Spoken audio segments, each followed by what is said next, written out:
कोई भी चीज़ हो, जब तक हम उसको डीपली देखेंगे नहीं, जानेंगे नहीं, तब तक हमको गलत लगेगा। लेकिन हम जब देखेंगे तो पता चलेगा कि धर्म का काम है, अच्छा काम है। एक दो बार मैंने डोनर का किया था, बातचीत चल रही थी, तो मैंने कहा व्हाट इज़ दिस सैरोगेसी, तो उन्होंने समझाया पर मुझे समझ में नहीं आया। तो मैंने नेट पे देखा, सब सर्च किया, तो पता चला सैरोगेसी गलत चीज़ नहीं है। आज हम हैं कि हमारे पास पैसा नहीं है तो हम ये काम कर रहे हैं, सामने वाले पे पैसा है पर औलाद नहीं है, तो किसी को औलाद सुख देना बहुत अच्छी चीज़ है। वो जानते नहीं है इसलिए ये गलत समझ रहे हैं।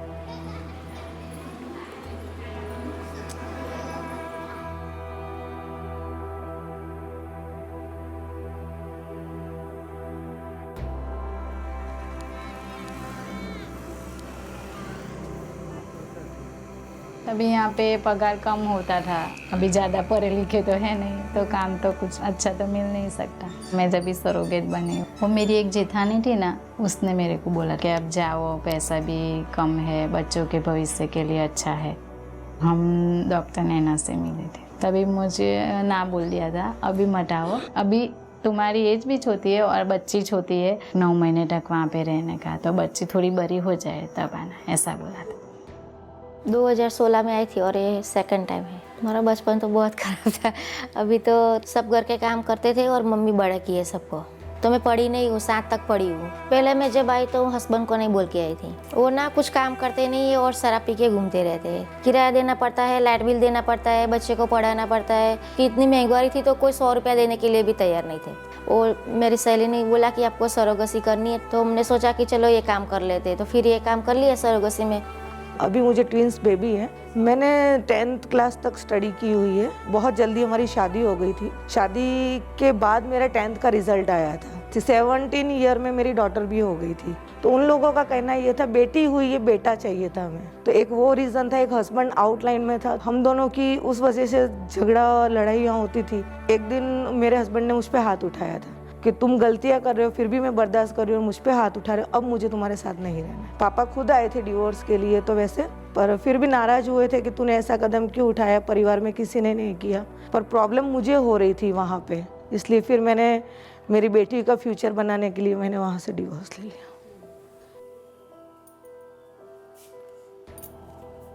मेरा ससुर, इसको कैंसर हो गया, तो मेरे हस्बैंड भी पीने लग गए। मैंने डॉक्टर को दिखाया था, लेवल ही खलास हो गया है। और मेरी छोटी लड़की को इधर गांठ हुई थी और दोनों बाप दिकरी हॉस्पिटल में। जितने मेरे पास पैसा था इतना खर्चा तो कर दिया था। मेरे सास ससुर हमारा कुछ सुनते ही नहीं थे। मैंने बोला मेरी बेटी दोनों को हॉस्टल में रख देंगे, नहीं बोला कि नहीं रखने का। क्या उसको 10वीं तक पढ़ाया मेरी बेटी को, 1 साल का नर्सिंग करवाया मेरी बड़ी वाली को भी। क्या मैं पढ़ी लिखी नहीं हुई तो मैं काम नहीं कर सकती खाने के लिए। पर मुझे प्रॉब्लम थी इसलिए मैं सरोगेट बन गई थी। सब लोग बताने लगे कुछ होता नहीं है, दवा से होता है, इंजेक्शन से होता है। मैं कहा चलो जो भी हो रहा है हो जाएगा, भगवान का नाम लेके मैं तो निकल गई। रवि અહીંયા જ લાગે છે હિતેશની ઓફિસ 3:30 ના meeting I am coming after that I do the interview. I am Dr. Naina Patel, gynecologist who got trained for IVF and surrogacy.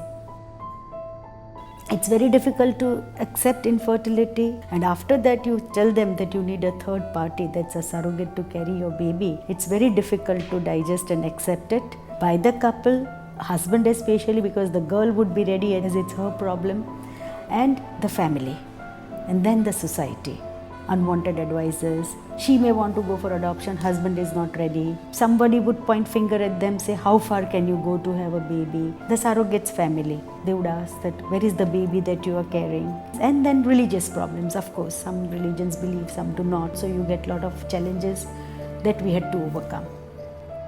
किसी को भी अच्छा नहीं लगता हो कि क्यों ऐसा सरोगेट बने, कैसे बच्चे पैदा किया, खुद देखते नहीं हो आँख से, डॉक्टर को भी तुम लोग ने देखा नहीं है तो बोलते ही रहेंगे। अभी तुम वहाँ थे ना उस लोग के घर में, ठीक है, तुम लोग को फिर दूसरी बार बनाने के लिए आए। ऐसा सवाल मुझे पूछा नहीं, इससे मुझे भी ऐसा लगा कि इतनी उम्र में हम लोग अब दूसरी बार जाएंगे। गलत सोच है वो तो उनका विचार गलत रहता है, क्योंकि जिसने कभी ऐसा किया ही नहीं होता वो क्या करेंगे। उनके पास सब रहता है, खाने पीने के लिए सब रहता है, और हम लोग बच्चे के बारे में सोचते हैं कि अभी हमारे पास कुछ भी नहीं है। और मुझे ये चीज़ का गर्व है कि आज मैं सिंगल मदर हूँ। मैं कुछ भी मेरे फादर मदर ने मुझे हेल्प की नहीं की। मुझे समाज और दुनिया का नहीं सोचना है, मुझे मेरी बेटी का फ्यूचर देखना है। कल उठ के कोई मुझ पे उंगली उठाए या कोई मुझे दबाए, प्रेशर करे कि तूने इस तरह से पैसे कमाए बेटर देन, मुझे किसी को बताना नहीं।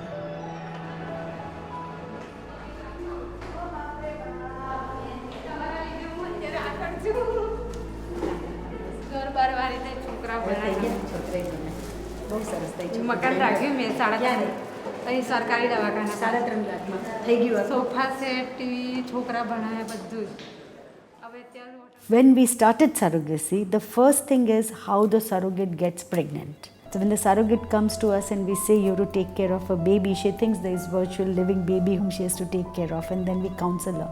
The genetic material is not from the surrogate or her husband. We collect the eggs from the infertile lady and the sperm from the husband, and in the laboratory we fertilize it and create embryos. It is implanted in a womb of another lady who is the surrogate lady, with the condition that she'll carry this baby for 9 months and after the delivery hand it over to the intended parents. That is the surrogacy arrangement. पहली बार जब अपन जाते हैं ना, treatment चालू कर देते हैं, तब हमको आमने सामने मिलाते हैं मैडम कि ये तुम्हारी सरोगेट है और ये तुम्हारी पार्टी है। जब मेरी सरोगेसी हुई तब वो कपल इंडियन यूएस थे। बेबी होने के बाद भी मुझे अच्छी तरह से रखते थे और अभी भी मेरी उनसे बात होती है। बेबी के मदर हैं, उनसे तो मेरी पर डे बात होती है फ़ोन पे। खुद की बेटी हो या खुद की बहन हो, उस तरह से हर चीज़ का वो मुझे ध्यान रखती हैं। कोई भी दिक्कत हो तो तुम आधी रात को फ़ोन करना। बहुत अच्छे लोग हैं वो लोग। जब सरोगेट बने 9 साल तो जैसा हो गया, जब भी है ये लड़का है नहीं लड़की है, ये पार्टी वाला के है। बाहर के थे तो एक साइकिल रखना पड़ता था क्योंकि लोगों को वीज़ा नहीं मिलता था। वीज़ा मिल गया फिर लेके गई हो। मैं एयरपोर्ट रखने भी गई थी अहमदाबाद में। ये बच्ची छोड़ नहीं रही थी तो उसकी माँ ने क्या किया, मेरा पूरा उठना निकाल दिया। देख मारिया भी आ रही है, और मेरा होटना 2 पट्टा भी साथ में लेके गई। तो देख मारिया है इतनी पास में है अपनी। अभी गए फ़ौरन लेके गए। ये टाइम हमको बहुत याद रहता है, बहुत याद आ रही है अभी तो सरोगेट की। UFFALOW. What is the definition of noun? यहाँ रहने की, खाने की, सोने की, हर चीज़ की व्यवस्था है। मैं यहाँ पे पार्लर का भी सीखती हूँ। यहाँ पे आर्ट एंड क्राफ्ट वाली टीचर आती है, उनके पास भी बैठती हूँ। कोई भी एक्टिविटी होती है मुझे उसमें करने में बहुत इंटरेस्ट है। Okay, any fruits name बोलो, speak now. Mango, Yeah, it's your favorite food. खट्टा मीठा। Yeah. Vegetable names.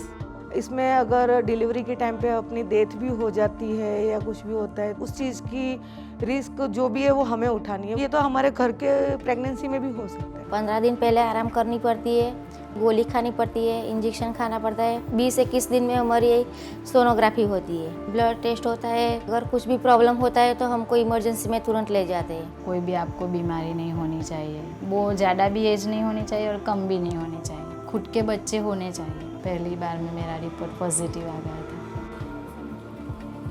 घर पे इतनी परेशानी रहती है कि घर का चलाएंगे, हम खाएंगे या बच्चे को खिलाएंगे। इधर जितना हमारा ट्रीटमेंट होता है ना, हम खुद घर पे कर नहीं सकते कि हम कुछ ड्राई फ्रूट्स है, फ्रूट्स है ला के खाएंगे, और इधर तो हमको सब कुछ मिलता है। सब कुछ देते हैं वहाँ तो। कैंटीन लगा है वहाँ, टाइम से खाना आ जाता है, दूध, चाय, नाश्ता, सब कुछ। और मेरे को ट्विंस था तभी, ट्विंस बेबी थी, तो 1 लाख ज़्यादा मिलता है। 4 लाख तो फिक्स होते हैं और 1 लाख ज़्यादा मिलता है, 5 लाख मिले थे। तीसरी बार तो लेके भी नहीं। अभी बच्चे को मैं पढ़ाती हूँ, इधर से हमको स्कूल बैग मिलता है बच्चों के लिए, फिर बुक्स मिलती है, और हम लोग को इधर आने के बाद हमारा जीवन बीमा भी खुलता है। और हम लोग घर पे नहीं खोल सकते, हमारी इतनी ताकत नहीं है खोलने की। अगर हमको इधर जाने के बाद हमारे पास पैसा नहीं रहेंगे, घर मकान हमने ले लिया और बच्चे को पढ़ाने के लिए पैसा नहीं है, अगर हम मैडम को बोलेंगे तो मैडम हमको थोड़ी हेल्प करती है।